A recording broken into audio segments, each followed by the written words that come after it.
You're in the classroom with Cat Vo. In the Classroom is a podcast where we talk about all things teaching and learning, education and research. Today's special guest is Grant Lewis. Grant is a primary school teacher and current learning leader who is passionate about curriculum design and inquiry-based learning. With over 20 years' experience both in Australia and internationally in primary schools, join us as we talk about curriculum mapping and planning and how to design a curriculum that meets the needs of learners. If you want to go in the draw to win a free hard copy of Grant's book, Curating Inquiries, Curriculum Design and Mapping for Primary Schools, make sure you subscribe to our YouTube channel. Thanks for listening to In the Classroom. Alrighty everyone, so today we are in the classroom with the one and only Grant Lewis. Grant, welcome. Thanks so much, Kat. Thanks for having me. Why don't we kick off with how you got into education and particularly how you've developed this interest in curating inquiries and in curriculum mapping? Yeah, it's an easy one to speak to in relation to how I got into teaching. It's started back in grade 1. I had an experience with a grade 1 teacher, and it wasn't a wonderful experience. It was quite a pivotal moment in my life, if I can say that, and it kind of made me sit up and go, that's not right. Kids shouldn't experience that. So, not that I set my life's work around that, but it kind of set me on the path going, there's something that kids deserve or something that kids should experience or that they should not experience. And that sort of made me go, right, I'm going to be a teacher and I'm going to ensure that when I'm in a classroom or when I'm in a school, I'm going to make sure that the experience that the students get is the best possible one. And that's always been my aspiration and plan for that. And reality sometimes gets in the way. And idea around being a teacher, I suppose I was 5 or 6 years old, and it's I'm almost 50 now, so that's a little bit concerning when I kind of reflect on that. It's always just thought I'm going to be a teacher from then, and the longer I've been in education, the more I've seen a need just around the student wellbeing, but the space of teacher wellbeing, and it's a strange thing to link curriculum mapping to teacher wellbeing, but I think if we can work intentionally and contextually around curriculum mapping, it actually takes some of the anxiety or the stress around what we teach, and then we just get to worry about how we teach, which I think is the really fun stuff that we get to do. And there's lots of advice around the how, but I think when it comes back to everything, we have a mandated curriculum, that's our what. No one can tell us how we plan that and how we muck around with it and how we map it. We do certainly get lots of advice on how these days. But yeah, when it comes down to it, my big thing is, why do we do the things we do? And if we have some sort of agency or locus of control around how we do it, I think that's a really powerful thing for educators to get. Can you unpack differences between curriculum mapping and planning? Because I feel like they are two different maybe terms that are often equated to one another, but how would you think about the distinctions between those two terms?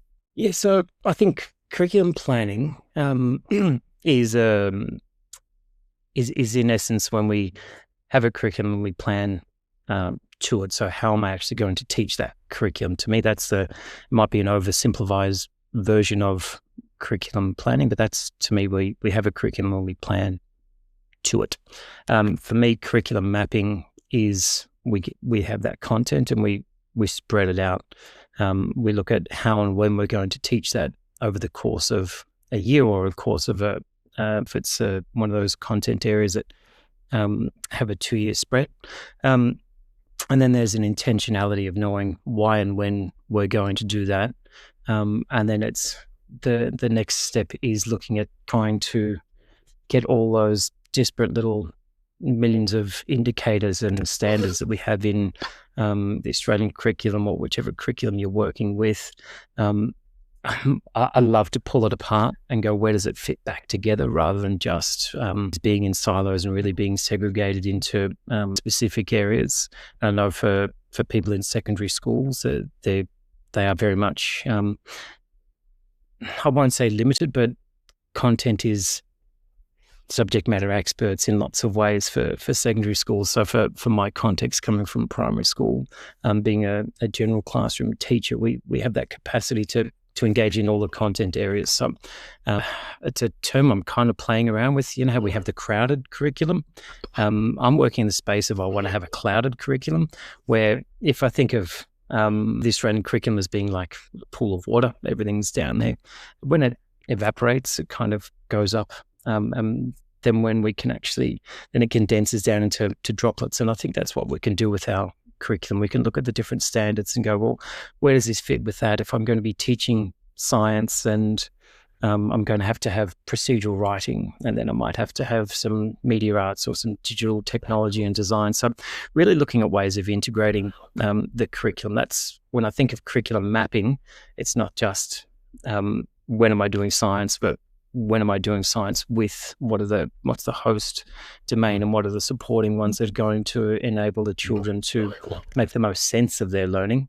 And then so kind of looking at mapping the content, mapping it intentionally, mapping it cohesively, and then I suppose mapping it contextually, because knowing when to do it for your learners and when to do it for your community, I think they're the important elements to take into consideration. So I think I've answered your question about what curriculum mapping is, but if you need me to go on, I will. But you definitely have. And I think for our teachers, let's just say going in tomorrow, they've just been assigned a curriculum leader role and they said, hey, love for you to start mapping this curriculum now. Like, where do I start? What do I even begin with? And I know that you have some very practical advice in this space in terms of, do I go digital? Do I go paper? What template do I use? And then, how do I just piece all of these, descriptors and skills together? So can you speak a bit into that process, that if going into a role tomorrow and they had to do some curriculum, what is some actionable, helpful advice that you would provide? I think I'd start with the context and knowing who your learners are and who your community is and what's important to you as a school in terms of what are your values and what sorts of learners do you want to create. If you've got a context and our school is big on sustainability or ensuring that we are agency, then they're big things that you can begin the conversation around mapping. I would like to say that if you are new to a role as a curriculum leader and you try and map the curriculum by yourself, I think that's a really ambitious and ill-advised thing to do. I think it has to be a collaborative approach. And I love the word collaborative. That's a word that I like to use a lot.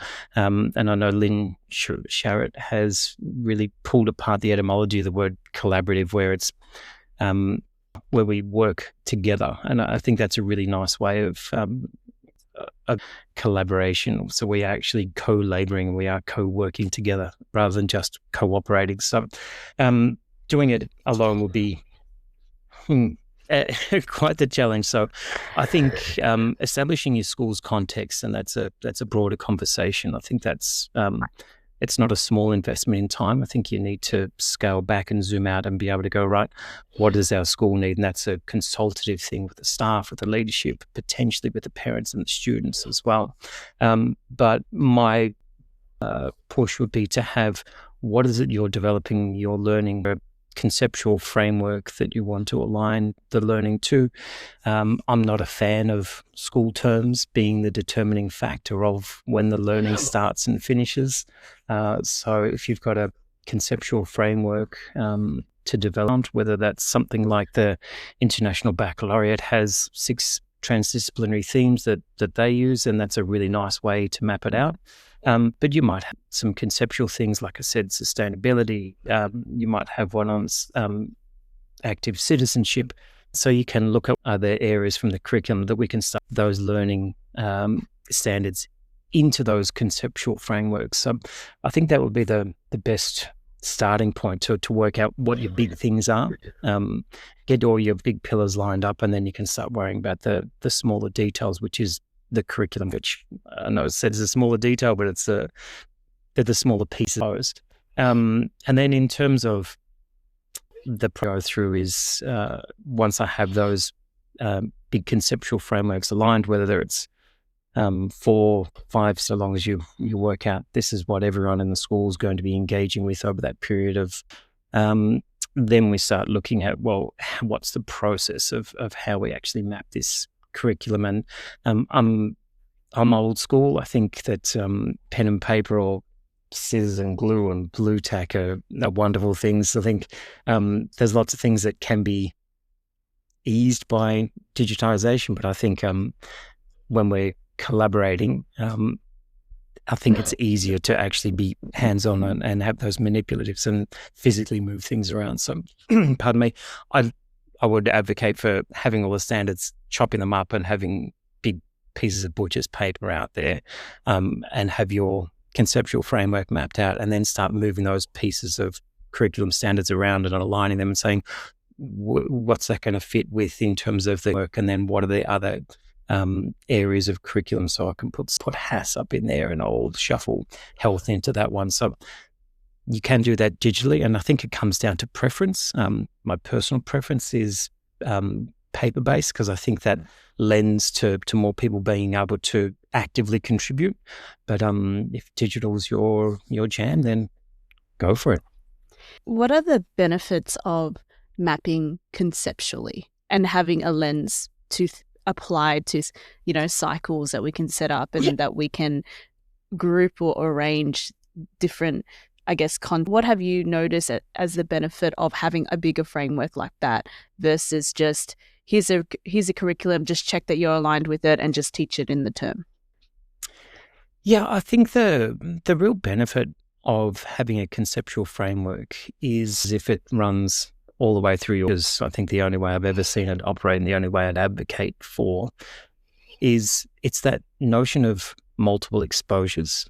So we know that we're going to be doing our unit. I'm just going to keep using that sustainability reference point, if that's all right. So if I know that there's a unit on sustainability, there's going to be a unit in prep. There's going to be one in grade 1, 2, all the way through their educational experience. So there's that familiarity that comes with multiple exposures, but then there's also the ability to deepen the curriculum knowledge or the content knowledge or the student understanding through knowing we are going to engage in this again.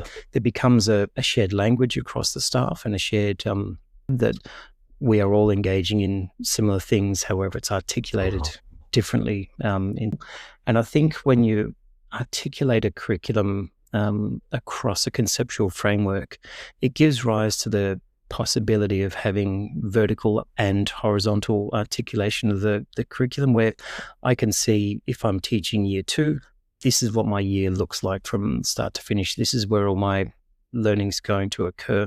But then I can look at it if I'm at the school and go, right, in terms of the sustainability lens, this is what it looks like across the years. So I can actually ensure that there really isn't that duplication of content, and I can really start looking at how do I build on and reinforce previous learnings. So I think that gives rise to a greater sophistication of where we can go with students, rather than just addressing content in isolation.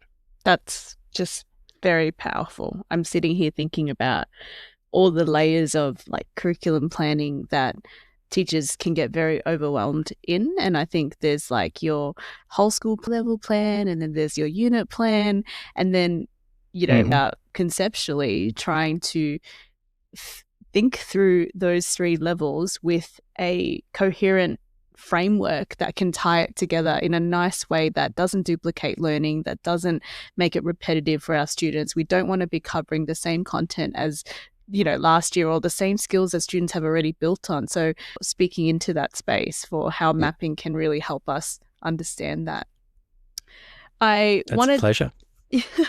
I wanted to ask, and this is partly with mapping as well, but I think in your book and in your chapter, you talk about something that I think is really important about thinking through the events that are happening in the school's timetable. And I think the timetable is a very underrated area that leadership and teachers often, overlook for the influence that a timetable can have upon your curriculum. And so can you speak into that space for how would you make operational considerations in the mapping space? I think I've built a house, and when you build a house, you have the different people working together, and they may not necessarily be in the same space at the same time, but their work's dependent upon each other. Really, builders have a really nice way of having a plan of a house and when this person's going to come in, when that person's going to come in, and they really there's that interrelationship and necessitated on, I've got to do my job for you to do yours. So that's the kind of way that I view the school calendar. There's certain things that are going to occur in every year you cannot not do. So it's the curriculum saying, right, well, I am going to celebrate Anzac Day. That is an important day in Australia's calendar. It's an important day in our school life. And as we pause to reflect on, is there some learning that I can build that is genuine, that's going to support that, rather than if I'm doing civics and citizenship because I have to cover that content, well, I'm not going to come 3, so I just place it in term 3. I would advocate for being a lot more intentional and going, well, I'm going to be covering this. It's an important thing to be looking at. How can we get our curriculum to support that? So, and that's something that is that every school could easily do. But then when we look at what's coming up in our school year, most have some sort of day that's important to them, whether it's if they're a faith-based school, there's going to be some sort of charism-based day. There will be events that are occurring, whether it's Clean Up Australia Day or National Sorry Day. There's lots of days that we have we can plan lessons for, and I think lots of times we plan lessons and discrete little vignettes of learning that attend to that moment. But I think if we zoom back age and align our curriculum, but we have our calendar mapped out, and then say, well, this is our curriculum. How do I best make our curriculum fit in with rather than to it really briefly, just because we have to tick a box for compliance reasons. So I think there's a more genuine way of doing it because we're covering the content, so we might as well do it in context. And I think the analogy that you used about a school concept coming up and a poetry unit, and how teaching that concurrently, but also, a bit beforehand, so students can have the skills in order to perform or what they need to do. That made sense to me in terms of the progression of skill in that space. So I love that. I really, it's some good thoughts to think about. I want to pivot the conversation to data, because schools are drowning in data at the moment. And I know that you are incredibly passionate about data. And so can you, how us as teachers can be thinking through that data, and not just data, but what do we do with data? It's a great question, and I can answer that one in binary if you'd like, or just straight in Excel formulas. But no, I'll go human speak instead. Spreadsheet. It's a personal. It's a pride of mine being a bit of a data. No, I think we are awash with data, and it's just there used to be data aware, there's data responsive, there's data informed. I don't know what the best version is, but I think. I think the best thing that we can do is embrace it and see how we can use it to leverage the best learning outcomes for our students. That's we're in the business of education. My view of it personally is that Earth to make good humans. I think that's what my role as a teacher is to get kids, find them where they are and take them to the next logical place, and to try and support them to be the best human they can be, so they can be lifelong learners, contribute to society, all those wonderful things, leave the world a better place than they found it. So if I can find data sources that are going to support that, then I play there. So there's heaps of ways we can look at it, and some of it's a classroom teacher's responsibilities, some of it's an entire school community. So some of the ways that that data really can be used to support The obvious ones are learning data or engagement data. So achievement or engagement data, I think they're the two obvious ones that teachers play with all the time. Recently, we were working with data and just looking at the data that they have, and it's amazing how we think in education that because we have so much data, we know what to do with it and how to use it. And there are varying degrees of data literacy that we have. So before I go into that PAT space, I think the space that probably needs to be developed is the data literacy of teachers, of knowing what is the data actually saying, how do I read it, how do I play with it, and then ultimately what do I do with it as a result. And I know they're the kind of the questions that you led to. So if I look at the PAT data, I'm within at a whole school level, is there a trend that inferential comprehension is something that this school is at the fact that they're great at inferential comprehension in fiction texts, but not able to transfer to non-fiction text. So it's really interrogating that data and trying to find patterns and scales, or patterns and trends on a larger scale. And then that I would do in my role. And that's a conversation that you bring to the table and say, this is something that I found.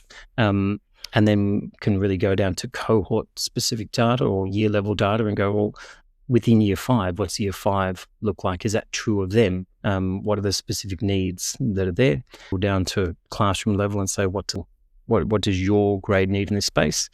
And then you get that a little bit more micro, what do individual children need? And I suppose it's the capacity to look at those trends over those and plan in response to those. And we could if you're constantly responding to data, then you may not get any further.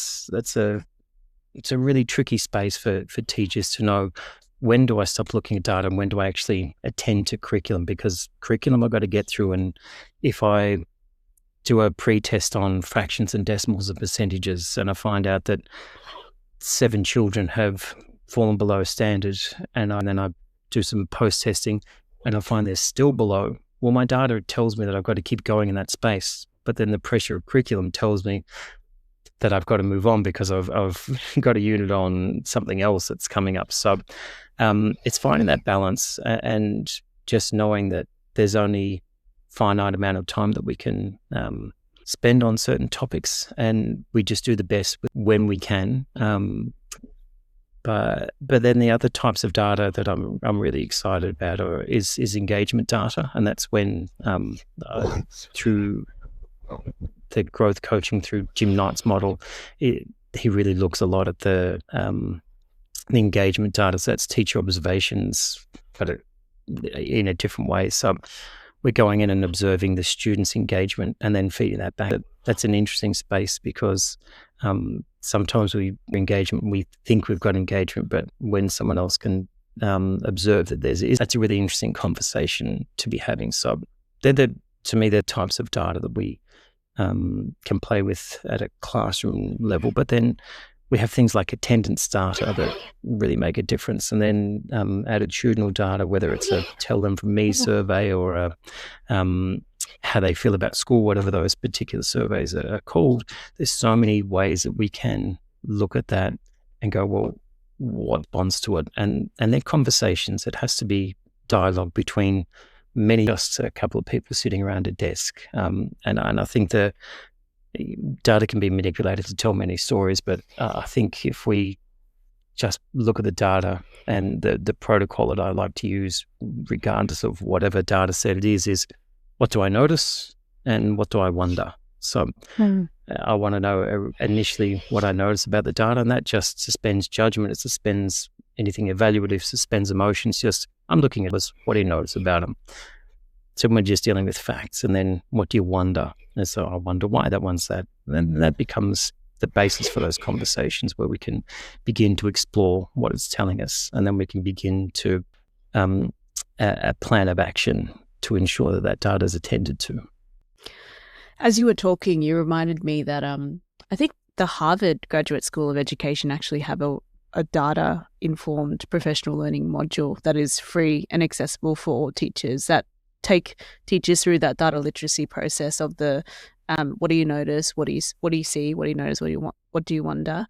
But Grant, I wanted to ask you two questions on the two big types of data that we were talking about. The first one being, for example, you mentioned the PAT data and interrogating that at the whole school, cohort, classroom level, then the micro level of the child as well. What would you say would be the time frame of actually looking through all those bits and pieces of data? Because I'm sure that schools are ambitious realities of actually drilling all the way down. Can you speak to the time frame of that in it take place and how long it's taken in order to really get good data around what teachers' intervention would look like? Yeah, so I think the time frame is going to be lots of different factors, and again, it comes to context. My big sits around anything in education in terms of how we use our resources is you give time to the things you value, and if you value it, then you give appropriate airtime to it. There are a million different. You can't give everything the airtime it deserves, but a lot of the heavy lifting, I would advocate for that being done by leadership in terms of looking at that data and interrogating it and to present to staff for them to have the conversation with. I think it's really important that whether it's a pedagogical leadership team or a curriculum team, whoever it is, has the big lens of what that data is saying, and then they can present it in a synthesized way that you can present the snapshot of the whole school, and then whether it's through non-contact time, planning time, and it can just be as quick as a half-hour chat with a teacher and say, hey, here's the school's data. What do you notice? What do you wonder? Cool. Here's your cohort data. Here's your classes data. What do we need to do now looking at what the trend of our school is? Where do we need to go? Who are the students we need to play with, and where are they needing the most support, and where do we not need to spend any more time with your kids? Because clearly 100% of students got that question right. We were going to plan for that in 2 weeks' time. Let's not even bother doing it because they've got it. So it can be done in like a half-hour conversation. You can get a team of people together and sort of frame it up. And between the people, that's challenging when you've got more than 2 or 3 to try and attend to individual. But one of the ways that I do like to do it is if you look at there's a particular question that low on a difficulty or something that we expected them to get correct, and then we find that there was only 30% of students who got it right. Whether it's PAT, NAPLAN, or any other sort of test, you can just identify the question, go, what was the question asking? And look at what the possible responses are, and then ask the staff the question, misconception do you think our students would have made if only 30% got it right, 70% got it wrong? Of those 70%, what was the misconception? Is there a pattern behind why they got that mistake? So we can interrogate it from that lens as well and go, oh, well, that's only a quick little fix. So there's just a misconception that we can manipulate really quickly, or we can have a plan to go against. I think it's less than half an hour. I don't think you can have a meaningful conversation around a bigger data set like that. But if it's attendance data for a class, what's going on? What here with you, with the kids? And it might be, well, there's 10 holidays. Great, done, end of story. But if it's the case that we're getting, there's always a story behind data. And I think the importance is unpacking and asking those questions to contextualize and find out. Grant, I mean, half an hour already. Incredible. Just a quick one. So I did mention that was my first question. The second one was in relation to engagement data, and obviously, the work of Gym 9 and growth coaching and teacher observation. Could you speak to the points of student engagement for what are some pointers that observers would be looking for when it comes to student engagement? What do we mean by that, and how is that observing hands up in the class? Or are we talking, in that microform, what are we looking for?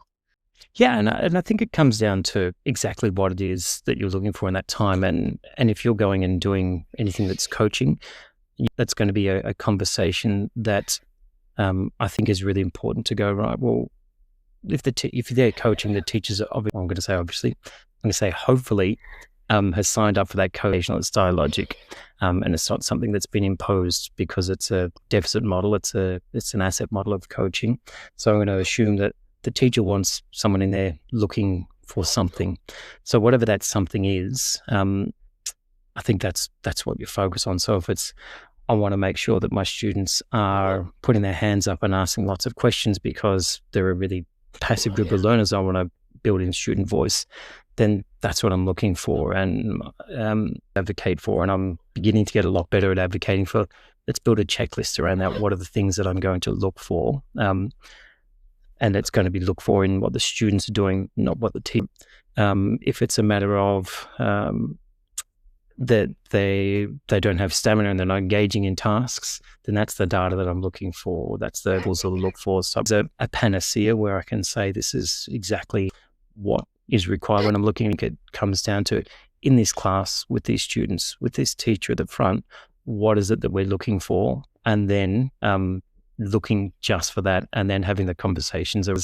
Otherwise, it's if a teacher's really happy for students to be walking, engaging in side conversations, but so long as they're attending to their task, if that's what they want, that the kids are actually completing their learning in time, if they're not impacted by students walking around, then that's not something that we need to have a conversation about as much as I might like to.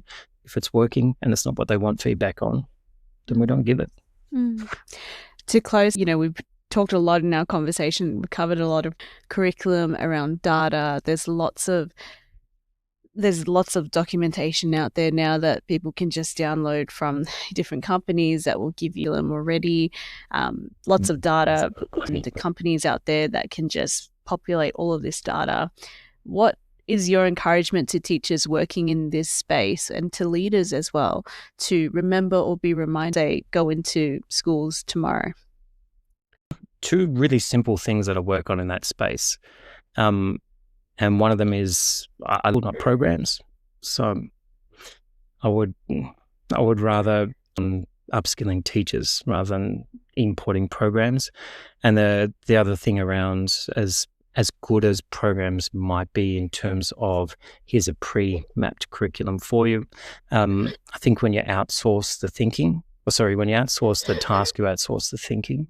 And there's no ownership and all we are doing is literally standing at the front of the classroom at its base level and just clicking next on the slides. And that's not teaching. It's a version of what education should be from my perspective. But I think when we engage in active construction and we're in open dialogue around what is it that we want for our students, what learning experiences can we create that are going to engage them, excite them, develop them, it's really hard to just place a program in and hope it's going to fit. It's going to cover curriculum, but I don't think it's going to reach learners where they're at. So I would invest in that time with teachers, that ownership, because then I think you get a much more genuine curriculum and you get a much more engaged response from students. Staff.